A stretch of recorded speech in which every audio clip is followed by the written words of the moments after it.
Good evening, everyone. Hope the lighting is better. I took a look at the video from last night, and it seemed dark,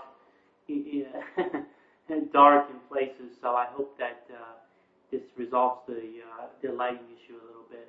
If not, I will probably bring some sort of backlight or something to make things a little better. Anyway, I hope everyone had a good weekend and enjoyed whatever you were doing. I think today will probably be the last day we devote to Gogol's Dead Souls. A fantastic book, like many other Russian novels, focusing so intently on big issues and big questions, and sort of giving us so many different perspectives on those same big questions through characters that are so nuanced and so intricate and so just interesting to study. And so I think that's sort of the one test of how good a work is how much you can get from it, how much you can learn from it, and how intensely you want to continue to focus on it. And I think Dead Souls is probably a book that could probably merit 10 or 15 blog posts or whatever, but we'll continue with it today. I guess the question, there's a passage in Dead Souls where Chichikov, our protagonist here, is sort of despondent. One of the rare moments where he is, and he sort of asks, how has my life gotten to this point? How is it that I find myself in this situation? So, obviously, not a question that I think many people my age and younger or older have asked at many points in their life. We float along, and things seem to be going well or not so well, but there are times where we question, where we're going and how did we get here. So very much like that, Chichikov asks, let me find the quote here, he says, how have I come to be what I am?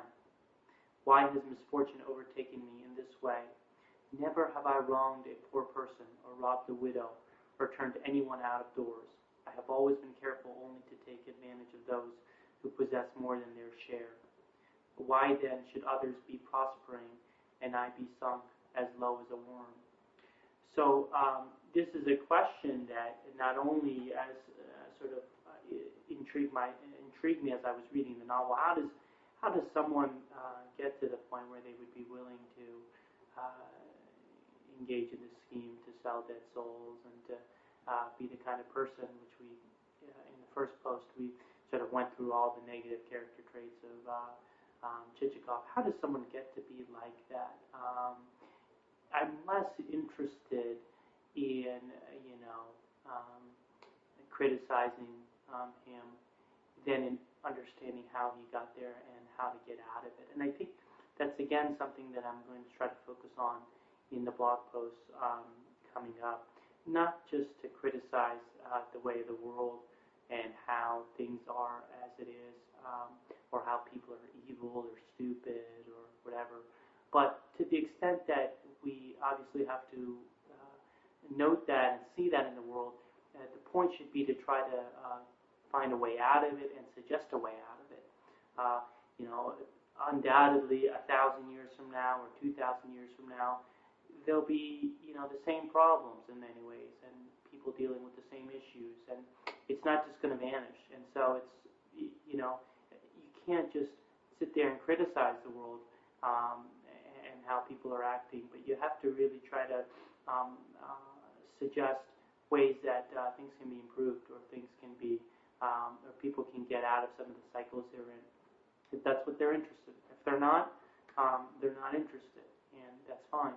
But I guess one task of reading these wonderful books that we've read so far and examined is to see what are these authors proposing to us as ways out of these paradoxes and these wrong paths. What are the solutions? What are the ways of being that are better than the way we are now. And what support do we have to think that that's better? Why do we think that's better? What is the metric they're using? So that's sort of a lot of the questions that we'll be dealing with. Now, when we were dealing with, when we were looking at Plato and one of the posts about beauty, I think in Plato we had the thought, I think it was in the Theaetetus, that when the soul gains knowledge of something, it does so by a process of making a lot of judgments over time about someone or something, and there's stops and starts along the way, but after a while the judgments start to gain some sort of consistency about someone or something, and then that becomes true knowledge in the soul. And I think, as we started to see last time in Dead Souls, appreciating beauty in the world, I think, is very similar. That there is, as Nehemiah said, beauty all around us, and we may be ignorant of it and not want to see it. And over the course of many years, that kind of decision-making over time, where we're neglecting to look at beauty and to appreciate things around us in a more complex way, that becomes who we are. And so we have to find a way out of it. So with that thought, let's look at some of these passages again from Dead Souls to see what we can learn from them.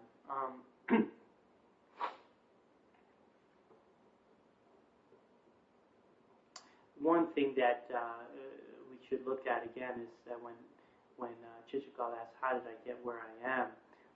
Well, let's look at how gogol describes his schooling and upbringing. Well, he says that actually, Chichikov was a really good student. He did really well in school. He was widely praised. He was sort of top of his class, I guess you could say. Let's see, where was it? He was held in high favor, received full marks for every subject, as well as a diploma and a book inscribed for exemplary diligence and the perfection of good conduct. So he, on the one hand, his schooling was, he was doing very well in school, and on the other hand, he was developing certain character traits outside of school. By even an early age, he had grown very fond of his looks, and you get that in the novel that he was described here as a fairly good-looking youth who would again appreciate and marvel at his chin repetitively. And over time, that's something we saw transform right into his adulthood. When one of his schoolmasters, one of his teachers dies, all the students that were in the class, they all sold things and tried to get some money for the family. And apparently Chichikov was one of the few people that did it. And Gogol sort of describes why that was. And he said that Chichikov's father had told him always that you should always save your money. And you should save it because money is the only thing that's dependable in the world. Friends or people or things that you thought were important in your life, those things could come and go. They weren't dependable, but money always was. And that's something that had a big effect on him, that thought that money was one of the only things that could be, one of the few things that could be counted on. And so when Chichikov decides not to contribute any money to deceased school teacher's family, Gogol says that was one of the reasons that he didn't have that largesse to do that. And he said, let me read this passage. Let's see here. The father's injunction, guard and save every kopeck, had become a hard and fast rule of the sons. Yet the youth had no particular attachment to money for money's sake. He was not possessed with a true instinct for hoarding and niggardliness. Rather, before his eyes there floated ever a vision of life and its amenities and advantages, a vision of carriages and an elegantly furnished house and dinners, and it was in the hope that someday he might attain these things that he saved every kopeck and meanwhile stinted both himself and others. So again, this thought, how does someone become a certain person? It's also the sort of the visions in your mind, the things that you're fantasizing about, the objects that the dreams you have for your future, what those dreams consist of. For Chichikov, it's a vision of a life filled with amenities and carriages and elegantly furnished houses and things of that sort. A different person would have had different images, and those images and those dreams and visions would probably have an effect on who that person becomes.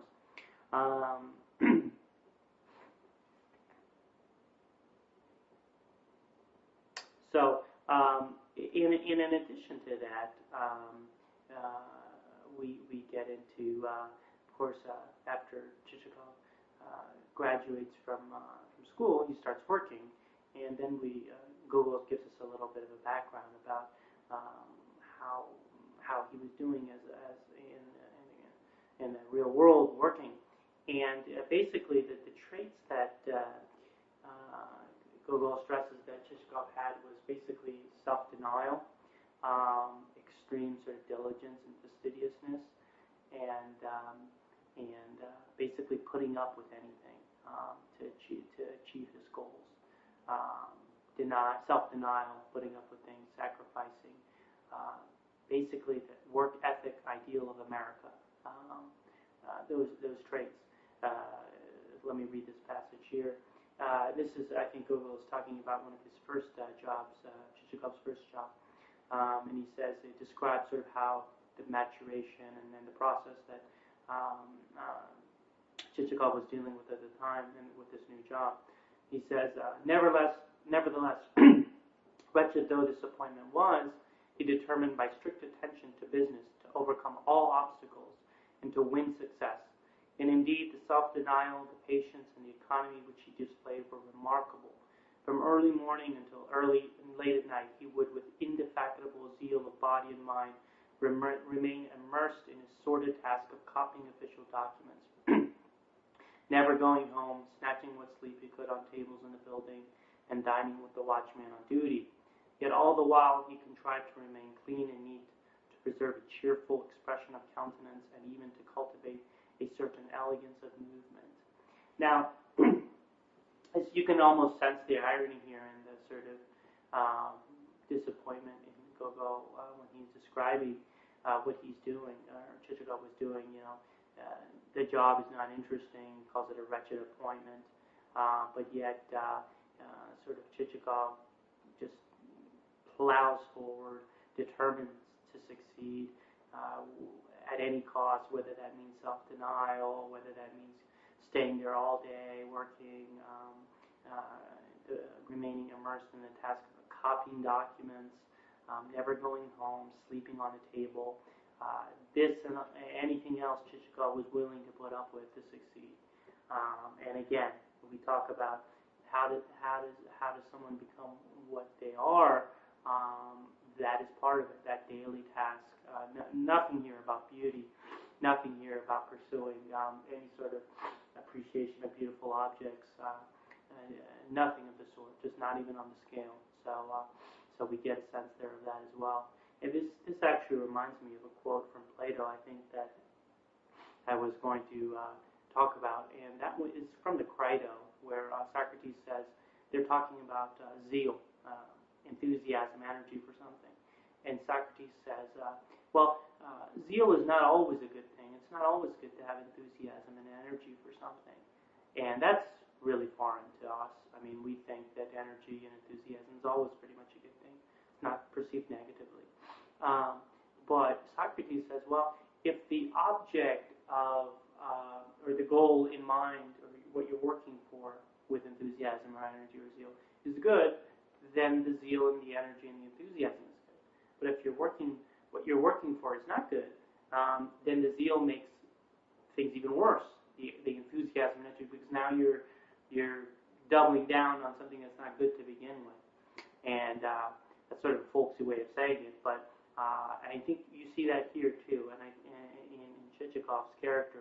Of course, with Gogol, he describes Chichikov in this job, but of course Chichikov sort of jumps in and out of jobs.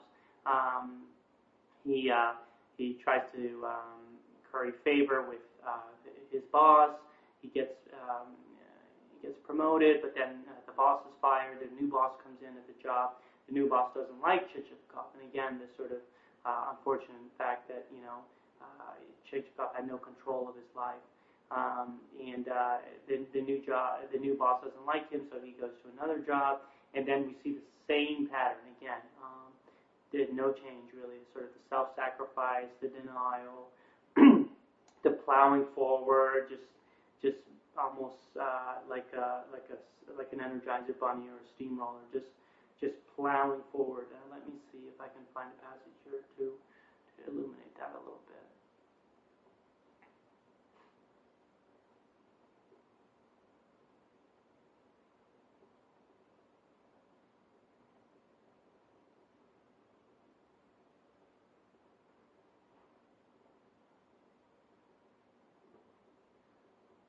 Oh, here it is.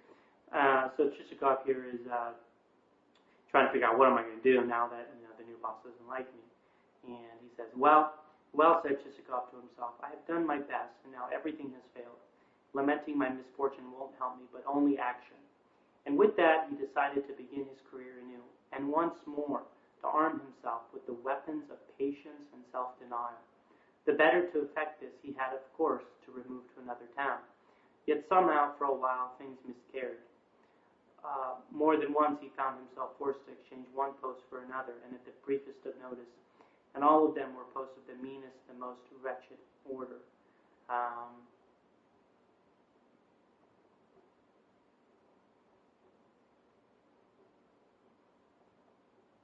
And then again, he says, sorry, I'm just trying to find the passages.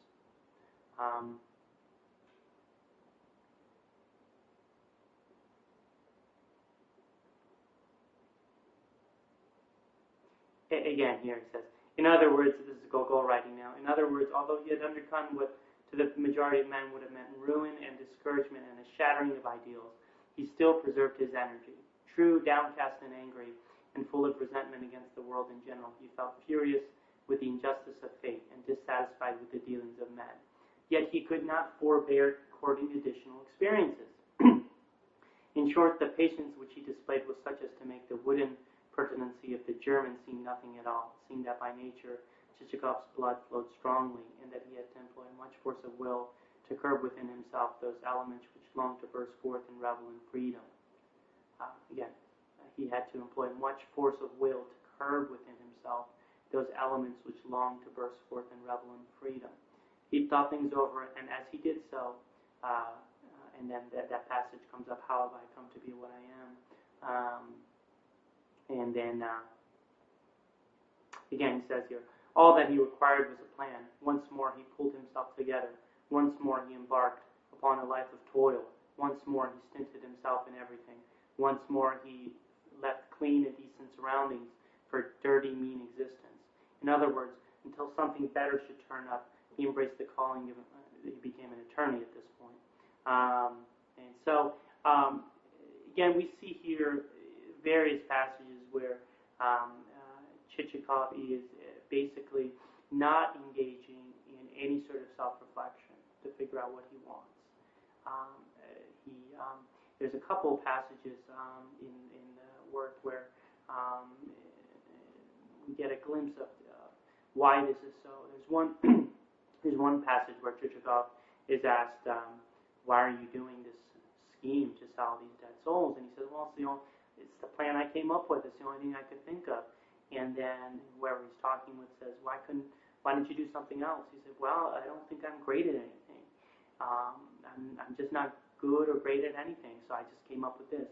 So part of it is I think he doesn't have sort of an ideal of what he wants to become. He doesn't have self-confidence. He doesn't have a belief in himself as to the best thing he can become. But other thing is that, again, he's got these visions of success, and he just jumps so quickly into something without really figuring out what it is that he wants.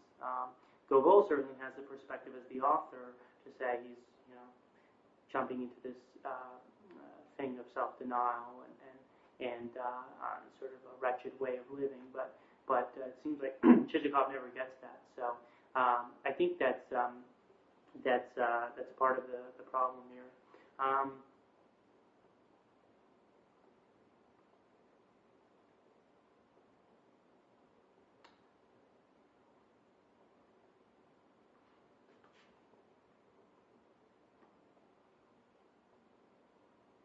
So interestingly, though, and to that point, I just was saying the one about not believing in himself and not basically not finding that thing that he really wants to do. Here Gogol says, "Happy, therefore, the man who may choose from among the gamut of human passions one which is noble. Hour by hour will that instinct grow and multiply in its measureless beneficence. Hour by hour will it sink deeper and deeper into the infinite paradise of his soul." So I think in a digression here, we see again the importance of being passionate about something, about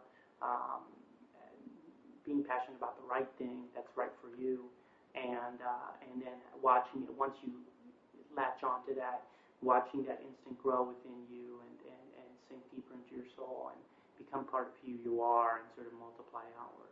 And of course, Chichikov never finds that. Interestingly, though, he is obviously rushing around and in the sense that he doesn't have time for reflection and just jumping from one thing to the other. It's clearly something that Gogol finds problematic in his character, and frankly in all of Russia. There's a passage here where he says, "Whither then are you speeding, O Russia of mine? Whither? Answer me." But no answer comes. So again, this problem that we see in our own society and in our lives too, where we're rushing around and jumping from one thing to the other, and not knowing where we're going, and not pausing to think and reflect and create things that make sense for us. So that's sort of the character of Chichikov. Before ending, I want to also talk about this other character who, in a different way, sort of suggests some things to be wary of. Again, in this attempt to create a person or a soul that has beauty and is receptive to beauty.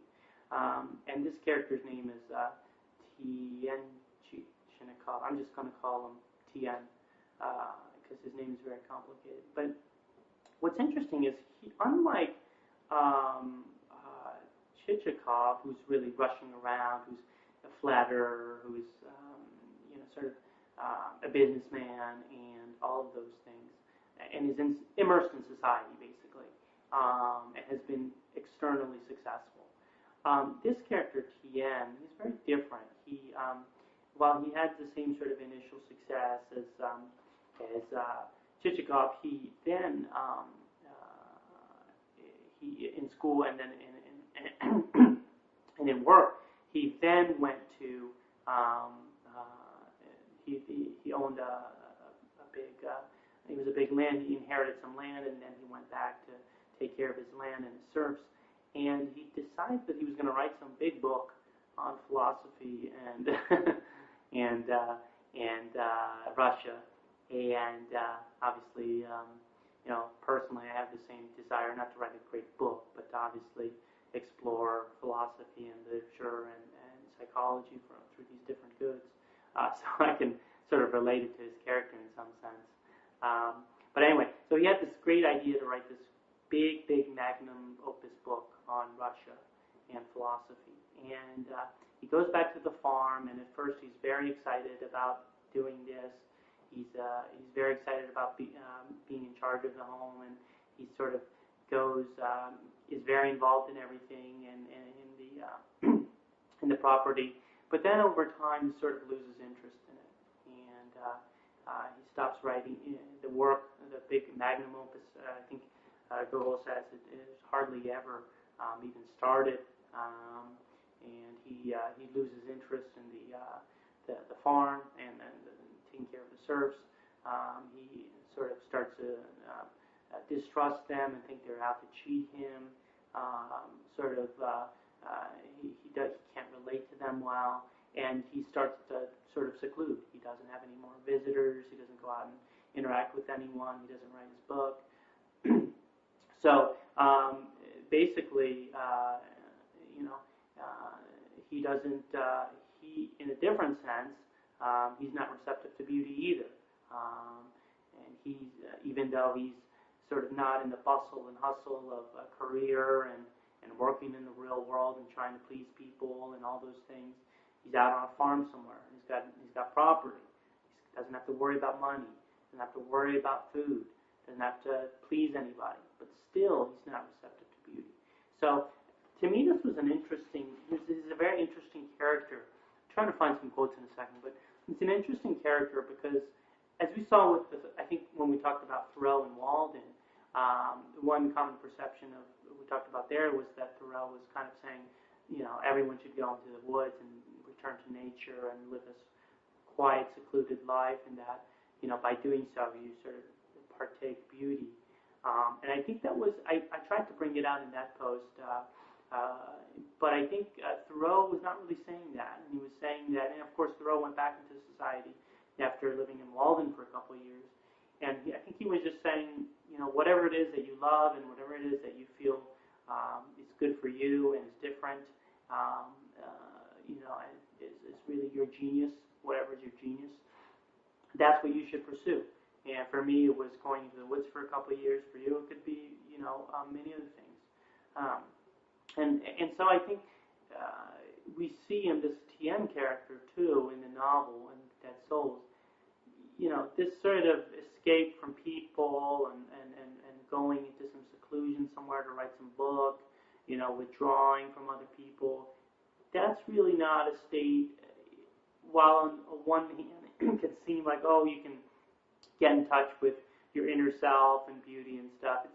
I'm not sure if it's the right way either, because you can get isolated, you can sort of lose energy, you don't have the impulse of other people, the warmth of other people, you don't have a lot of things. I mean, it might be the right approach for someone out there, but it certainly was not the right approach for Tien or whatever his name is, so hard to pronounce. Let me try to find one passage I liked here.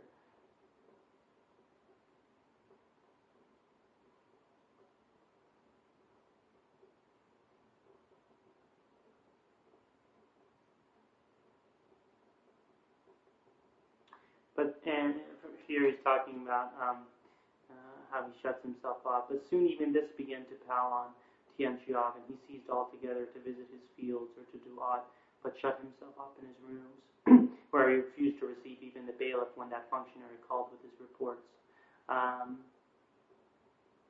And then he says, so these and everyone else he decided to drop and carried this resolution into effect with a certain amount of rudeness.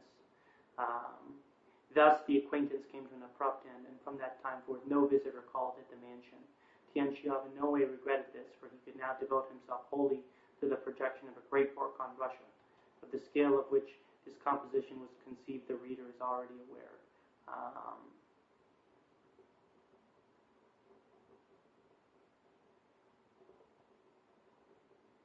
So I think just to conclude on Dead Souls here, we've sort of seen a lot of things in the novel. We've seen, obviously, some similarities between Chichikov's character and sort of everyone else that's sort of engaging in sort of a quest to gain things or acquire things, but sort of divorced from what effect it has on you as a person, and what effect and what you're actually doing, the content of what you're doing when you're gaining things. I guess that's sort of a bigger point. The gain is one thing, but this character is doing it through purchasing Dead Souls. Is that honorable?